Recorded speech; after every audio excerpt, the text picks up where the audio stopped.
America में Trump के करीबी पीटर नवारो भारत पर लगातार हमलावर हैं। उन्होंने आरोप लगाया कि भारत रूस से तेल खरीदकर सिर्फ मुनाफा कमा रहा है और अमेरिकी नौकरियां छीन रहा है। लेकिन एलॉन मस्क के सोशल मीडिया प्लेटफॉर्म एक्स ने उनके पोस्ट पर फैक्ट चेक लगाकर साफ किया कि भारत की रूसी तेल खरीद उसकी ऊर्जा सुरक्षा के लिए है और ये किसी अंतर्राष्ट्रीय नियम का उल्लंघन नहीं है। फैक्ट चेक में ये भी बताया गया कि खुद अमेरिका रूस से यूरेनियम और मिनरल्स आयात करता है। भारत ने नवारो के बयानों को खारिज करते हुए उन्हें गलत और अस्वीकार्य बताया है। अब बढ़ते हैं अगले खबर में। AIMIM चीफ असदुद्दीन ओवैसी ने उपराष्ट्रपति चुनाव में विपक्षी उम्मीदवार पूर्व जज बी सुदर्शन रेड्डी को समर्थन देने का ऐलान किया। ओवैसी ने बताया कि तेलंगाना CMO के अनुरोध पर उन्होंने ये फैसला लिया। रेड्डी इंडिया ब्लॉक के उम्मीदवार हैं, जबकि NDA से CP राधाकृष्णन मैदान में है। अब अगला खबर देखिए। रूस यूक्रेन युद्ध और तेज, कीव पर रूस का अब तक का सबसे बड़ा हमला। 800 से ज्यादा ड्रोन और मिसाइलें दागी गईं। पहली बार कैबिनेट बिल्डिंग को निशाना बनाया गया। कई इमारतें खंडहर बनी। एक नवजात समेत 3 की मौत और 18 घायल। जवाब में यूक्रेन ने रूस की ऑयल पाइपलाइन पर हमला कर दिया। अब बढ़ते हैं बड़ी खबर की ओर। ऑनलाइन खाना मंगाना अब जेब पर भारी पड़ेगा। सरकार ने डिलीवरी चार्ज पर 18% GST लगाने का ऐलान किया है, जो 22 सितंबर से लागू होगा। इसी वजह से स्विगी, जोमेटो और मैजिक पेन ने अभी से प्लेटफॉर्म फीस बढ़ा दी है। स्विगी अब 15 रुपए, जोमेटो 12.50 रुपए और मैजिक पेन 10 रुपए लेगा। विशेषज्ञों का कहना है कि इस टैक्स से इन कंपनियों पर सालाना 180-200 करोड़ रुपए का बोझ बढ़ सकता है। त्योहारी सीजन में फूड ऑर्डर करने वाले ग्राहकों की जेब पर भी असर पड़ेगा। अब ये खबर भी देखिए। गौतम अडानी ने भूटान के PM शेरिंग तोब्गे से मुलाकात कर 6000 करोड़ रुपए का हाइड्रो पावर प्रोजेक्ट समझौता किया। इस डील के तहत 570 मेगावाट बिजली बनेगी। भूटान को सर्दियों में बिजली मिलेगी और गर्मियों में भारत को सप्लाई होगी। अब अगला खबर देखिए। एक्टर सलमान खान ने रियलिटी शो बिग बॉस 19 में अमेरिकी राष्ट्रपति डोनाल्ड ट्रंप पर तंज कसा। बिना नाम लिए उन्होंने कहा, ये क्या हो रहा है दुनिया में? जो सबसे ज्यादा परेशानी फैला रहे हैं उन्हीं को शांति पुरस्कार चाहिए। ये टिप्पणी सोशल मीडिया पर वायरल हो रही है। अब बढ़ते हैं बड़ी खबर में। मुंबई के दहिसर में 24 मंजिला इमारत में भीषण आग लग गई। आग दोपहर करीब 3 बजे लगी और फायर ब्रिगेड की 7 गाड़ियों ने 3 घंटे की मशक्कत के बाद इसे काबू किया। हादसे में एक महिला की मौत हो गई और 18 लोग घायल हैं, जिनमें एक दिव्यांग लड़की और 4 साल का बच्चा गंभीर हालत में है। कुल 36 लोगों को रेस्क्यू कर अस्पताल में भर्ती कराया गया। आग लगने की वजह शॉर्ट सर्किट मानी जा रही है। पुलिस और प्रशासन ने जांच शुरू कर दी है। समय पर रेस्क्यू से बड़ी जनहानि टल गई, लेकिन घायलों का इलाज जारी है। अब बढ़ते हैं अगले अपडेट में। चुनाव आयोग पूरे देश में वोटर वेरिफिकेशन की तैयारी कर रहा है। इसको लेकर 10 सितंबर को दिल्ली में अहम बैठक होगी। आयोग चाहता है कि वोटर लिस्ट में गड़बड़ी और डुप्लीकेट नाम हटाए जाएं। संभावना है कि साल के आखिर में ये प्रक्रिया शुरू की जाएगी, ताकि चुनाव से पहले सही लिस्ट तैयार हो सके। ये खबर भी देखिए। अक्षय कुमार ने गणपति विसर्जन के एक दिन बाद 7 सितंबर 2025 को जुहू बीच की सफाई में हिस्सा लिया। इस सफाई अभियान में महाराष्ट्र के मुख्यमंत्री देवेंद्र फडणवीस की पत्नी अमृता और उनकी बेटी भी मौजूद रही। अक्षय ने कहा कि साफ सफाई केवल सरकार या BMC की जिम्मेदारी नहीं, जनता का भी कर्तव्य है। हालांकि कुछ लोगों ने इसे PR बताकर आलोचना की। अब बड़ी खबर देखते हैं। भारत ने एशिया कप हॉकी 2025 का खिताब चौथी बार अपने नाम कर लिया है। फाइनल में टीम इंडिया ने कोरिया को 4-1 से हराकर वर्ल्ड कप 2026 के लिए क्वालिफाई किया। भारत ने पूरे टूर्नामेंट में एक भी मैच नहीं गंवाया। सुखजीत सिंह ने पहले ही मिनट में गोल कर बढ़त दिलाई। इसके बाद दिलप्रीत ने 2 गोल और अमित रोहिदास ने 1 गोल दागा। कोरिया आखिरी क्वार्टर में सिर्फ 1 गोल कर पाया। 2003, 2007 और 2017 के बाद ये भारत का चौथा एशिया कप खिताब है। कप्तान हरमनप्रीत सिंह की अगुवाई में टीम ने शानदार प्रदर्शन किया। अब बढ़ते हैं अगले खबर में।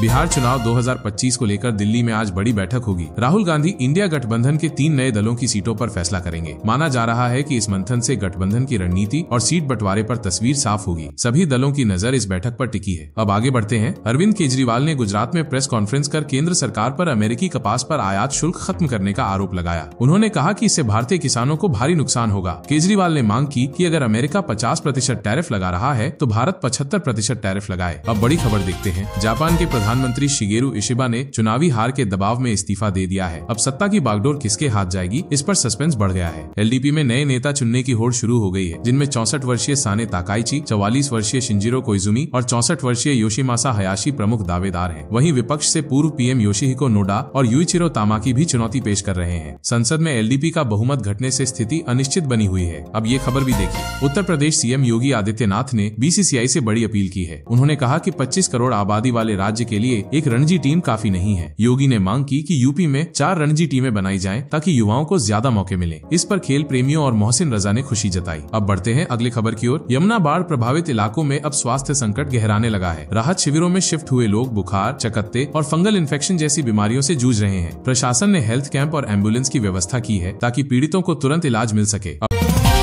नई दिल्ली से बड़ी खबर, केंद्र सरकार ने जीएसटी ढांचे में बदलाव करते हुए 28% और 12% स्लैब खत्म कर दिए हैं और रोजमर्रा की कई चीजों पर टैक्स घटा दिया है। इससे आम लोगों को राहत मिलेगी और कंपनियों की बिक्री बढ़ने की उम्मीद है। लेकिन एमएसएमईज की सबसे अहम मांग पूरी नहीं हुई है। लेबर चार्जेज पर जीएसटी 18% ही रखा गया है, जबकि छोटे उद्योग 5% करने की मांग कर रहे थे। उद्योग जगत का कहना है कि इससे उनकी लागत और नकदी प्रवाह प्रभावित होगा और प्रतिस्पर्धा घटेगी। अब ये खबर देखिए, भूटान के प्रधानमंत्री शेरिंग टोब्गे अपनी पत्नी संग अयोध्या पहुंचे और रामलला के दर्शन किए। वे राम मंदिर आने वाले पहले विदेशी पीएम बने। करीब 2 घंटे मंदिर परिसर में रहे और निर्माण कार्यों की जानकारी ली। साथ ही उन्होंने अन्य मंदिरों में भी दर्शन पूजन किया। अब अगला खबर देखिए, हरियाणा में बाढ़ से हालात बिगड़े। 2 गाँव चारों तरफ से यमुना और मारकंडा नदी से घिरकर टापू बन गए। गाँवों में 5 फीट तक पानी भर गया है, बिजली आपूर्ति ठप है और लोग परेशान हैं। ग्रामीणों का कहना है कि प्रशासन मदद के लिए अब तक नहीं पहुंचा। अब बड़ी खबर देखिए, भारत और चीन ने अमेरिका की आर्थिक ताकत को चुनौती देने के लिए नया पेमेंट सिस्टम बनाने की तैयारी तेज कर दी है। रिपोर्ट्स के मुताबिक दोनों देश डॉलर पर निर्भरता कम कर अपना अलग सिस्टम खड़ा करना चाहते हैं। विशेषज्ञों का कहना है कि अगर ये नया सिस्टम दुनिया के लेन देन का सिर्फ 10% भी संभाल लेता है तो अमेरिका की पकड़ कमजोर हो जाएगी। भारत का इलेक्ट्रॉनिक पेमेंट सिस्टम पहले से ही कई देशों के लिए एक विकल्प बन रहा है। यह कदम भारत को जियो इकोनॉमिक्स में और मजबूत बना सकता है। अब बढ़ते हैं अगली खबर की ओर। भारत सरकार ने रक्षा सौदे में बड़ा कदम उठाया है। सेना को अगले 15 साल में 2200 नए टैंक और 6 लाख गोले मिलेंगे। साथ ही एआई तकनीक वाले हथियार और रडार भी शामिल होंगे। नेवी को नया एयरक्राफ्ट कैरियर मिलेगा, जिससे देश की समुद्री ताकत और सुरक्षा और मजबूत होगी। अब ये चौंकाने वाली खबर देखिए, समस्तीपुर में सनसनीखेज वारदात। अवैध संबंध के चलते पति ने पत्नी की हत्या कर दी। पत्नी का चाचा से अफेयर था। भाई के कहने पर पति दुबई से लौटकर आया और वारदात को अंजाम दिया। पुलिस ने जांच शुरू कर दी है। अब बढ़ते हैं अगली बड़ी खबर में।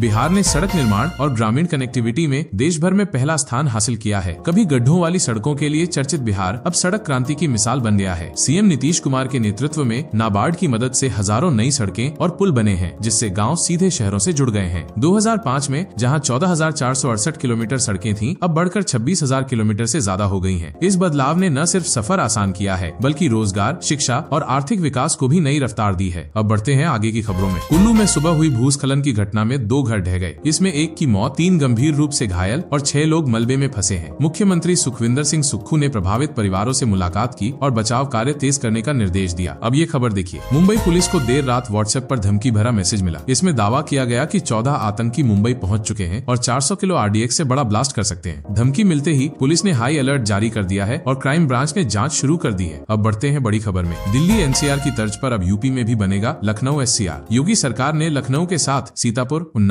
हरदोई, बाराबंकी और रायबरेली को जोड़कर 26,000 वर्ग किमी का स्टेट कैपिटल रीजन बनाने की तैयारी शुरू कर दी है। इसमें हाई स्पीड रेल, बेहतर सड़कें, नए औद्योगिक कॉरिडोर, पर्यटन सर्किट और एग्री बिजनेस हब विकसित होंगे। इससे रोजगार, निवेश और शहरी सुविधाओं को बढ़ावा मिलेगा। ये योजना यूपी के आर्थिक विकास का नया मॉडल मानी जा रही है। अब बढ़ते हैं अगली खबर में। बिहार विधानसभा चुनाव की तारीखों का ऐलान अक्टूबर के पहले हफ्ते में हो सकता है। मतदान 2 से 3 चरणों में नवंबर की शुरुआत में होने की संभावना है। नतीजे नवंबर के आखिर तक आएंगे। इसके बाद नई विधानसभा का गठन होगा। अब ये खबर भी देखिए, यूपीटी 20 लीग में तेज गेंदबाज शिवम मावी 140 किलोमीटर घंटा की रफ्तार से खेल रहे हैं। मावी कभी शाहरुख खान के फेवरेट रह चुके हैं। उनका कहना है कि बुमराह और स्टेन उनके आइडल हैं। मावी ने कहा कि वो टीम इंडिया में ऑलराउंडर की भूमिका निभाने के लिए पूरी तरह तैयार हैं। अब ये बड़ी खबर भी देखिए, बिहार चुनाव से पहले केरल कांग्रेस के ट्वीट ने विवाद खड़ा कर दिया था, जिसमें बिहार की तुलना बीडी से की गई थी। अब कांग्रेस ने इस पोस्ट पर माफी मांगी है और कहा कि किसी की भावनाएं आहत करना मकसद नहीं था। एनडीए नेताओं ने इसे बिहार की अस्मिता पर हमला बताया और कहा कि माफी जनता के दबाव का नतीजा है। उप मुख्यमंत्री सम्राट चौधरी ने कहा कि बिहार इसे नहीं भूलेगा। जेडीयू नेता संजय झा ने भी कांग्रेस पर निशाना साधते हुए कहा कि जनता इसका जवाब वोट से देगी। ये खबर भी देखें, कोलकाता में मिशनरीज ऑफ चैरिटी के मदर हाउस में 5 सितंबर को नन्स ने मदर टेरेसा की पुण्यतिथि पर प्रार्थना की। उन्हें प्रेम और शांति का प्रतीक माना जाता है। लोग आज भी उनके सेवा और दया के कार्यों को याद करते हैं। अब आगे की खबरों में बढ़ते हैं। मोदी सरकार ने जीएसटी दरों में कटौती कर बिहार चुनाव से पहले बड़ा कदम उठाया है। इंटरव्यू में जब वित्त मंत्री निर्मला सीतारमण से पूछा गया कि क्या ये बीजेपी का चुनावी मैनिफेस्टो है, तो उन्होंने साफ कहा यह फैसला आम जनता को राहत देने के लिए है, इसे चुनाव से जोड़कर न देखें। अब बड़ी खबर देखते हैं। इंदौर के एमवाय अस्पताल में चूहों के काटने से 2 नवजात शिशुओं की मौत का मामला तूल पकड़ गया है। कांग्रेस नेता राहुल गांधी ने इसे सीधी हत्या बताते हुए मोदी सरकार और एमपी के सीएम मोहन यादव को घेरा। राहुल ने कहा कि सरकार अपनी जिम्मेदारी निभाने में नाकाम रही है और गरीबों को इलाज से वंचित कर रही है। अस्पताल प्रशासन का दावा है कि मौत चूहे के काटने से नहीं, बल्कि संक्रमण और अन्य बीमारियों से हुई। इस घटना ने प्रदेश की स्वास्थ्य व्यवस्था पर गंभीर सवाल खड़े कर दिए हैं। ये खबर भी देखिए।